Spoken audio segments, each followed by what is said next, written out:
All right, gang, I am pulling up to the post office. Pretty good sales day yesterday. Did a pretty good bit of listing over the weekend, even while I was sourcing. I spent a good bit of time listing a lot of smalls and stuff, and it paid off with some pretty nice sales yesterday. Got everything packed up back there. I'm also going to run by the UPS store.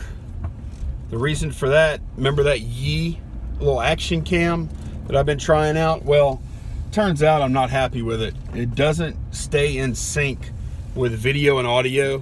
And I tried 2 different editing programs, 2 different platforms.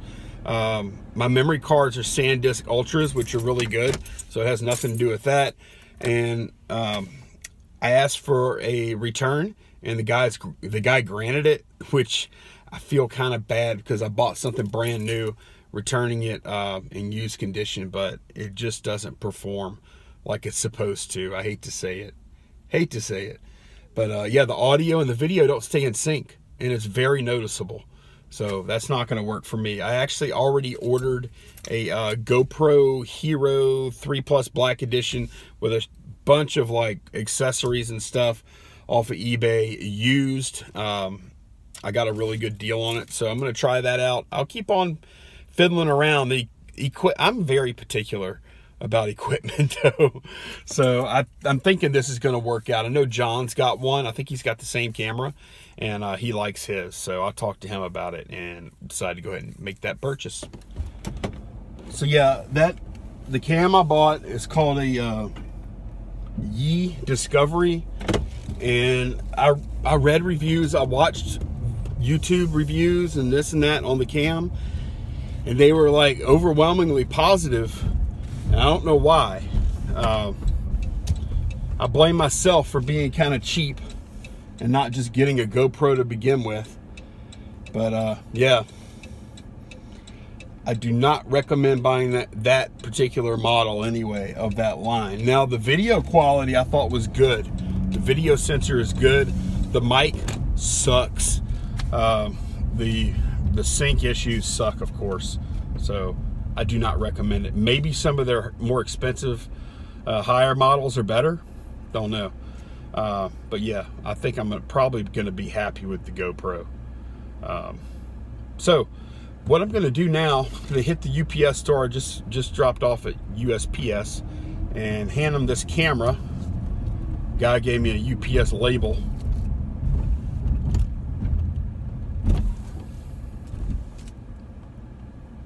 In there.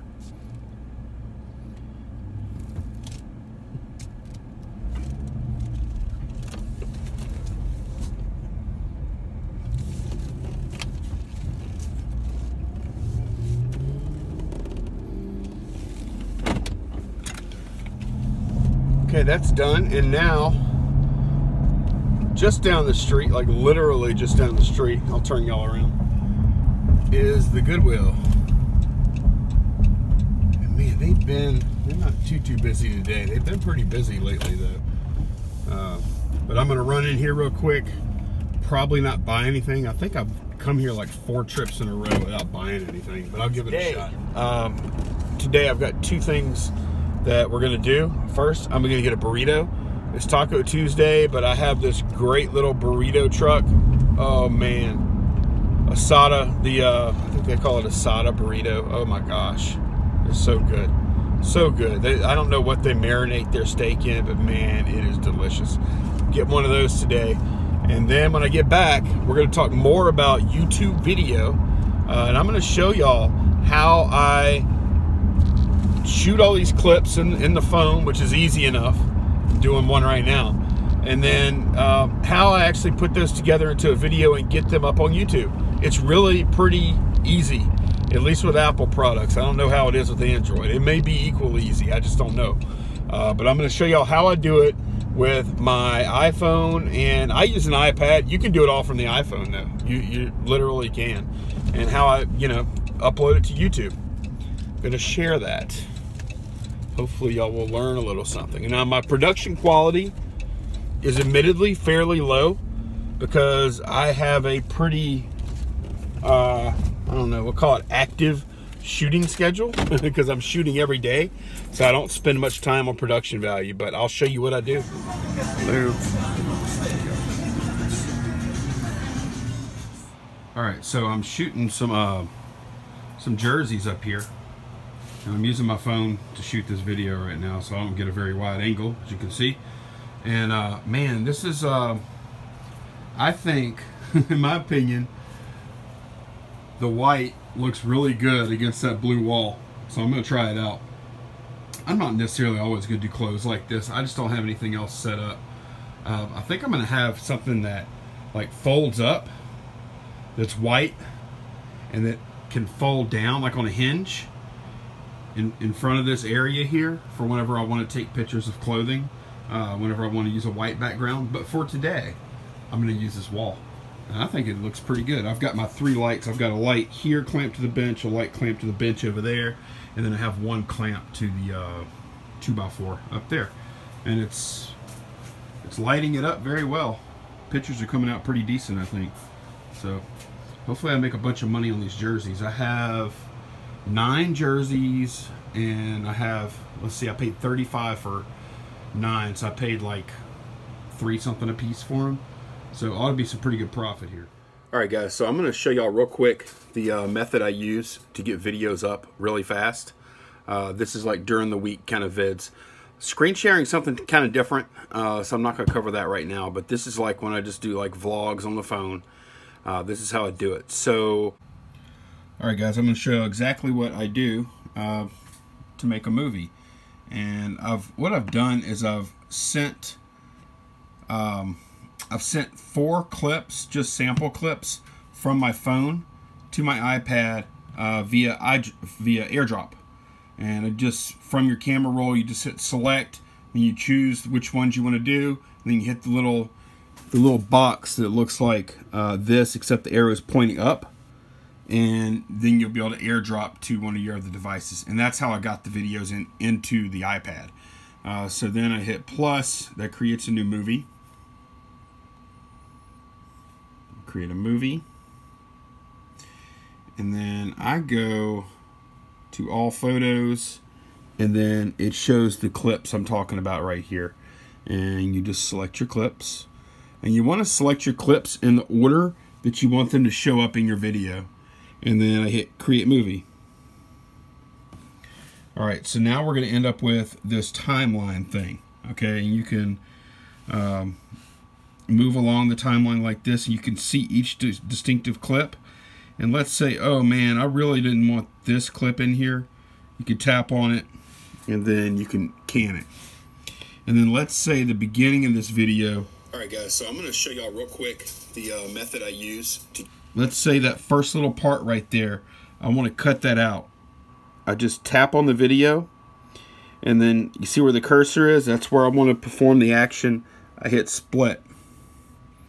And at that point, it splits that clip at the cursor, and I can select that piece up front, and then I can delete it. All right, that's a pretty common function I do. Let's say I brought them in the wrong order. I want this clip to be in front of this clip. Then you just hold your finger on it. Well, that messed up. Hold your finger on it, and then you can move the clip wherever you like after that. Let's see, what else can you do with iMovie on the iPad? iMovie on the iPad is really awesome. It's so easy. Let's say the audio track on this specific clip is not quite loud enough. Let's see.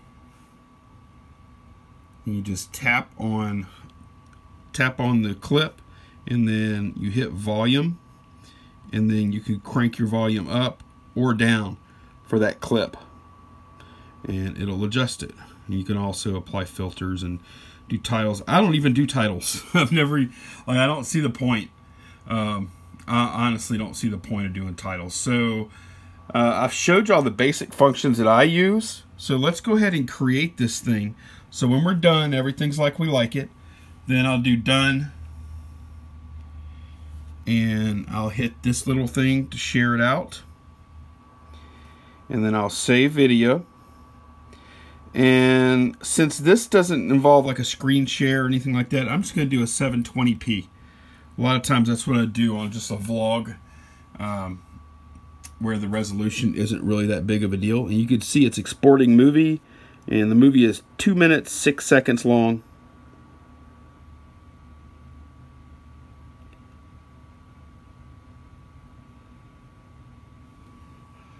The movie was exported to your photo library, and we hit OK.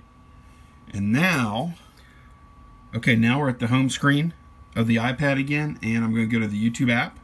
Our movie's already been saved out. It's ready to go. All right. Then I'm going to hit the little camera icon up here. And we're not going to record a video, or we're not going to go live.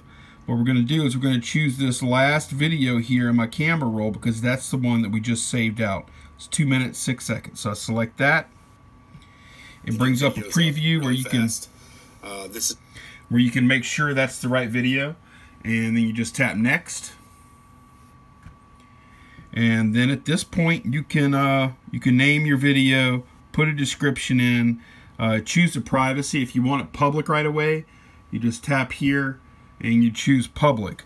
What I typically do is I put, like, for title, whenever I'm doing this method, I do working title, and then I leave the description blank, and I'll leave the privacy as unlisted, and then I hit upload.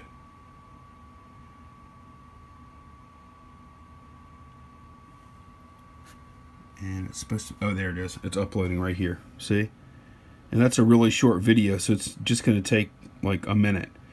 And then once it uploads and processes, then I go over to the computer and I put in like a better description. Well, sometimes I don't. I'll add monetization and things like that from the control panel on the computer. It's just easier. It's just easier to do stuff like that from the computer for me. And then I do a final check, make sure the video is what I want it to be, and then I change the I change it from unlisted to public, and then that's when it sends the alert out to everybody. Hey, Garage Flips just uploaded a new video or whatever. So that's what I do, guys. And my edits, like, even sometimes on the weekend I'll have like 40 clips in one video, and I literally do exactly what I just showed you. I dump all the clips in there. On those kind of videos, I'll typically do a watch through, and I'll skip in some spots. Like if there's a 2 or 3 minute clip, I'll watch the front end of the clip, and then I'll kind of just scroll through the middle part because I know that's probably good, and then I'll watch the back end of the clip and see if I need to cut any off on the front or the back of the clip, and then I move on to the next one. So that's the process I use, and it's really fast. People complain about editing. It's not really that bad, unless you're doing, like, if you're doing like real high production value, which is good. It's just not what I'm doing. If you're doing stuff with real high production value, yeah, it could be more work. But if you just want to get a video up there, guys, this ain't a bad way to do it. So just a little peek into what I do for YouTube videos. Oh, one thing before I sign off. The stuff I just showed you that iMovie can do on the iPad, iMovie on the iPhone could do the exact same stuff. I just chose not to do it there because I have fat fingers, and it's a lot easier for me just to do it on the iPad. So if all you have is an iPhone, you could totally do the same thing I showed you on your iPhone. So don't think that you have to buy an iPad, because you totally don't. So I'm going for real now, guys. Good night. Take care. Bye-bye.